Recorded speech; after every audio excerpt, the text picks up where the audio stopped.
أعوذ بالله من الشيطان الرجيم بسم الله الرحمن الرحيم وخلق الله السماوات والأرض بالحق فتحقیق سره پیدا کړی دی الله اسمانونه او ځمکه فرشتیا ولتجزا كل نفس بما كسبت وهم لا يظلمون چې هر انسان ته د هغه د عمل بدله ملو شي او چا سره زیاتی ونشي افرأیت من اتخذ الهه هواه ای تاسو سوچ کړی دی هغه خلکو ته چې د خپلو خواهشاتو نه خدای جوړ کړی دی وأضله الله على علم او الله پاک بیلارې کړی دی په خپل پوهې سره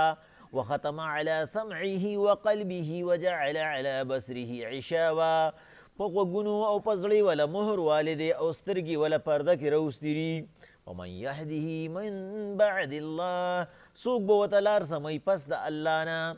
افلا تذکرون ای لږ غونته خو سوچ وکې وقالوا ویدی ما هي الا حیاتنا الدنیا نموت ونحیا نه دي زموږ دپاره خو صرف دا یو ژوند دی بیا مرګ نشته وما یهلکنا الا الدهر او دا ژوندي کول مړه کول خو زمانه کوي وما لهم بذلك من علم دی سره په دې پویه نشته ان هم الا یظنون دی صرف ګمان کوي وإذا تطلع عليهم آياتنا بينات ما كان حجتهم کله چې په دې باندې زمونږ ښکاره دلایل اولستی شي دي سره ثبوت نی الا ان قالوه اټکل چلی وی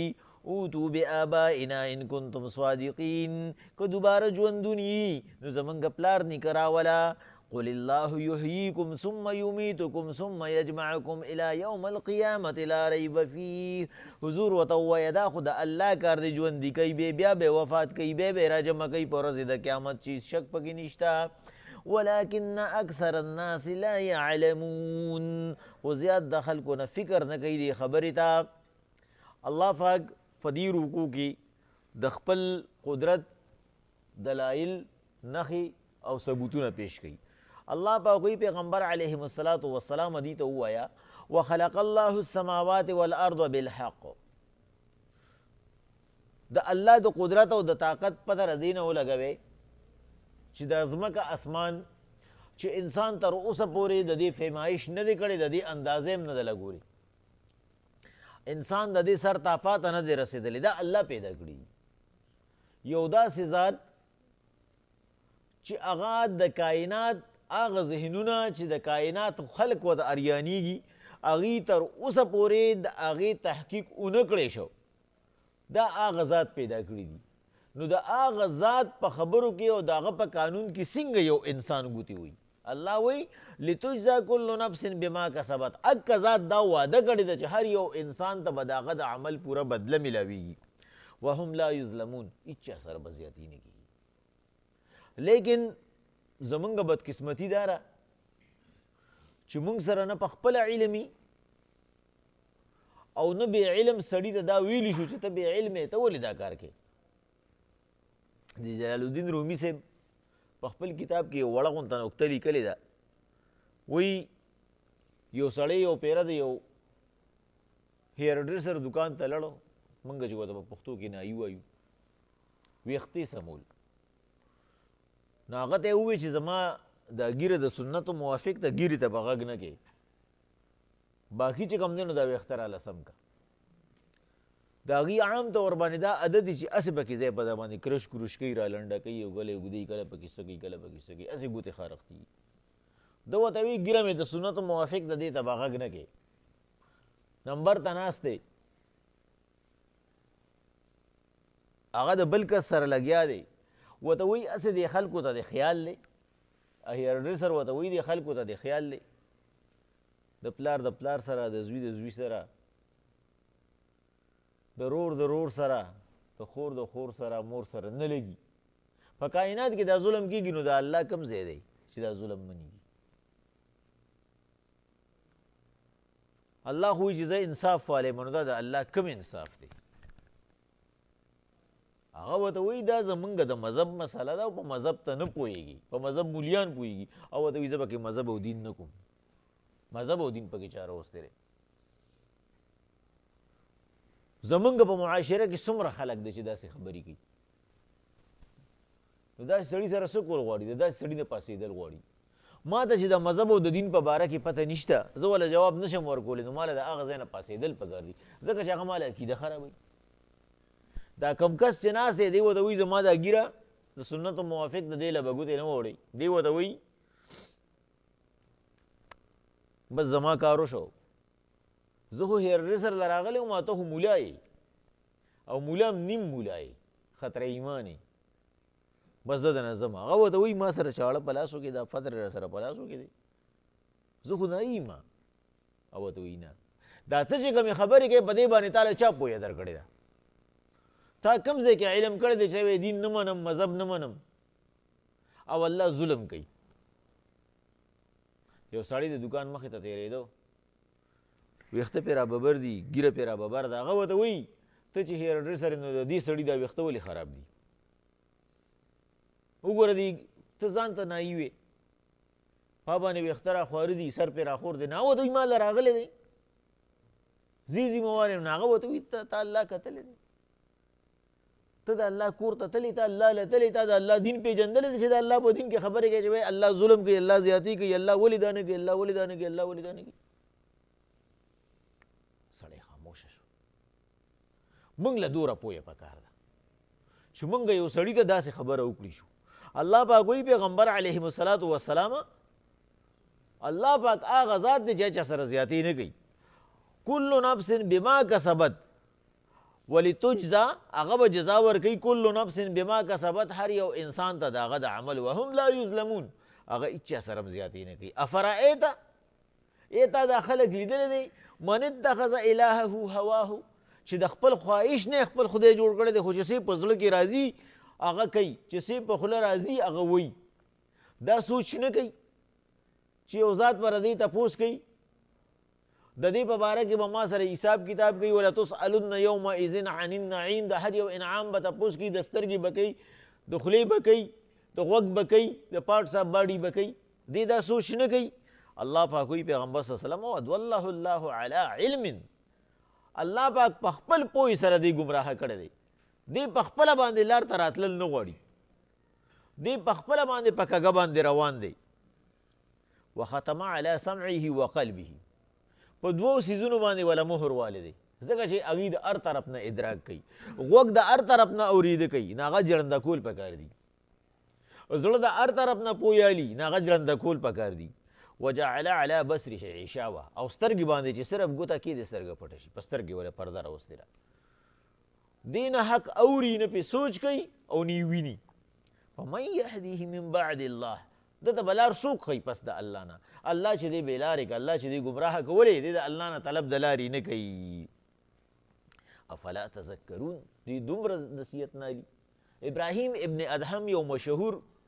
ولی الله تیر شوی دی د ده لومبنۍ زندګي د بادشاهۍ و بادشاه یو شپه په خپله محل کې ودرې او په محل باندې د پاسه د خپو اوازو د بادشاه محلو د بادشاه کمره وه او د پاسه پې سړی ګرځېدو دې بار راووته اواز یې وله ورکړه ورته وایي څوک یې هغه ورته وایي اوښوالی ما وایي څه کې وایي اوښ رانه روک شوی دی هغه ورته وایي زما په کمره باندې ستا اوښ څه کوي دا خو د بادشاه محل دی او اوښ سره پرې کوم ځای کې وي چې دې کمرې ته به راوختو نو هغه ورته وایي بادشاه سلامت په دې نرم بیډونو کې او په دې پومونو کې خدای څه کوي چې ته خدای ګوري په دې کې به ته خدای د کوم ځای نه پیدا کړي چې ستا محل ته اوښ نشي راختلی نو ستا د پستو پستو ګدو باندې ته به د خدای مینه کوم ځای پیدا کړي بس سړی په ژړا شو چې سهار شو خپل محل ته راغی دربار ولګېدو اکه سړی دی چې بېګا تې اوښ روک شوی راغی او هغه دربانچانو ته وایي زما نه غویی روک شوی دی هغوی ورته وایي دا د بادشاه محل دی داسې ځنګل خو نه دی پټکي یې والې دی ملا یې تړلی دی زمیندارو شکل یې جوړ کړی دی وایي غویی رانه روک شوی دی بادشاه چې واورېده ورته وایي راپرېږدې ما ته دننه ورته یې وایي ته څه کې ورته یې وایي غویی رانه روک شوی دی هغه ورته وایي داسې سری خو نه ده هغه ورته وایي ولې نه ده وایي دا سری نه ده زما محل دی ورته یې وایي دلته مخکې څوک وو ورته یې وایي دلته زما پلار وایي د هغه نه مخکې څوک وایي زما نیکه وایي د هغه نه مخکې څوک وایي د هغه پلار وایي ستا نه پس به څوک وي وایي زما زوی نو ویسره شوه که نه شوه؟ ویسره ته هم خلک ځي راځي او دې ته هم خلک ځي راځي. بادشاه یې اریان دریان کو چېر دله کوم سړی دی دا په ما باندې څوک پېښ شه. بس خپلې کمرې ته راغی، سوچ واغسته چې کمرې ته راغی، کمره کې وینځر او د ده په بیډ ملاسته را. بس د چوکۍ ته لاس کو او را کېښودې پې په اودو باندې. وته وی په تا کې څه اخلاق شته او که نشته؟ دا زما بیډ دی، ته زما مزدور یې، نوکر یې، تا دومره همت چې ته زما بیډ ته رالي؟ بس هغه په ژړا شو، د وواله په ژړا شوه، لږ ساعت پس په خندا شوه، مدې اریان شو. ورته وی وجړل دې ولې؟ وی ودې خاندل ولې؟ هغه ورته بادشاه سلامت بس تاره بیډ نه پاسېدم، نور څه کې؟ ورته وی نه، وی ما ته به ال وی. ورته وی ومې ژړل په دې باندې چې ما صرف 1 ګنټه آرام وکړو ستا په بیډ باندې او ما ته دومره سزا میلو شوه. ما صرف دا ارمانو چې ستا په بیډ سملمه، 1 ګنټه مې آرام وکړو، تاسو دومره ووالم او مې خاندل په دې چې په دې باندې څوک 24 ګنټې نو چې د هغه به سالي، چې په دې باندې څوک 24 ګنټې آرام کوي د هغه به سالي. دا کورسو پورې چې انښتري چې د دې به سالي، چې دلته کې به جنګ جګړې کوي، دلته پې عوام جنګوي، نو چې د دې به څه حالي؟ هغه په هغه سات باندې خپل بادشاهي پرېښوده. بس وی نه کومه داسې بادشاهي، حقیقت دی. قوم ورپسې ووته چې کوم خوا تللی دی، دریاب په غاړه ناستو. هغوی ورته وی راځئ تخت خالي پروت دی، دا تاسو څه کوئ؟ د ملنګانو دا کپړې ما اوستې دی. ورته ما له الله داسې بادشاهي را کړې ده چې داسې به هېچا له نی ورکړي. ستنې دریاب ته وغورځوله، داسې ابراهیم ابن ادهم مشهور ولی الله دی، او ای د دریاب مخلوقه ما له خپل ستن راوړی. هر یو مهي سره په خوله کې ستن وه. او ورته دا زمانه ده، ما له خپله ستن پکار ده. یو مهي راغی او د هغه هغه ستنې وله راوړه. هغوی ورته وی حقیقت دی تا بادشاهي ومونږ ته. ورته وی الله پاک په دغه مخلوق باندې خو هر څوک بادشاهي کوي، الله پاک ما له په دې مخلوق باندې بادشاهي راکړه. الله پاک وی پیغمبر علیهم الصلاة والسلام افلا تذکرون چې لږ غونته خو دا خلک نصیحت والي ما ته رانږدې شي. وقالوا ما هي الا حیاتنا الدنیا نموت ونحیا وما یهلکنا الا الدهر. دا دهریان وی، دا مشرکان وی نشته دی، خو بس دا یو ژوندو، بس مرګ دی او ژوند دی. نو مقصد دا دی چې دوی خو مرګ ومنو.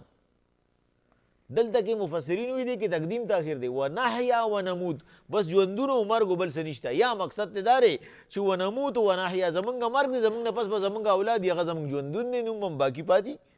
بس دا خو زمانه ده، روانه ده، دا چل کوي. وما لهم بذلک من علم، الله وی څه ثبوت دی ورسره چې دا زمانه کوي. انهم الا یظنون، خپل ګمان چلی. و اذا تتلى عليهم آیاتنا، هر کله چې دوی ته زمونږ احکامات ولوستلی شي، بینات واضحه، ما کان حجتهم، نو دوی سره بیا بل څه ثبوت نه چې مونږ څنګه تردید وکړو دی، الا ان قالوا وی اوتوا بآبائنا ان کنتم صادقین. که چېرې دوباره ژوندونی دی خو زمونږ هغه مړه پلار نیکه را ژوندي که که نه مونږ ته به پته ولګي. قل الله ورته ووایه یحییکم ثم یمیتکم، الله به ژوندي کوي. د دې ژوند د الله په لاس کې دی، ځکه چې یحییکم دی الله ژوندي کړي، ثم یمیتکم بیا وفات کړو، ثم یجمعکم یوم القیامت، بیا به د قیامت پر ټول راجمع کي.